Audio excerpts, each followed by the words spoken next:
Manifesto పట్టుకొని Sagileru river కానీ లేకపోతే గిద్దలూరు తాగునీరు కానీ లేదా రైల్వే బ్రిడ్జ్ కానీ ఖచ్చితంగా నేను చేస్తాను అంటున్నారు. వచ్చిన ప్రతి ఎమ్మెల్యే అదే మేనిఫెస్టో చెప్తున్నారు, ఫస్ట్ అదే చేస్తామని. గతంలో 82,000 మెజార్టీతో గెలిచి అదే ప్రభుత్వం పైన ఉన్నా కూడా అన్నా రాంబాబు చేయలేకపోయినారు. మరి ఇప్పుడు నాగార్జున రెడ్డి గారు చేస్తారా? గతం ఇచ్చుకోండి, ఇప్పుడు ఖచ్చితంగా కేపీ నాగార్జున రెడ్డి గారు ఖచ్చితంగా ఆయన మాట చెప్తే మాట కట్టుబడి ఉంటాడు. ఖచ్చితంగా సగిలేరు గ్యారెంటీగా చేస్తాడు. తర్వాత వచ్చేసి మీరు ఈ ఆర్మీ వాళ్ళది హాస్పిటల్ కట్టాలన్నాడు, అది కూడా చేస్తాడు.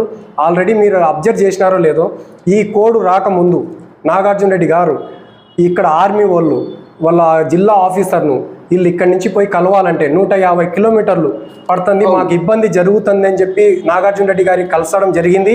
ఆయన వెనకంబడే స్పందించి ఖచ్చితంగా కలెక్టర్ గారితో మాట్లాడి ఇప్పుడు వారానికి 2 రోజులు ఆ జిల్లా అధికారిని గిద్దలూరుకు వచ్చినట్టు ఆ రోజే ఆయన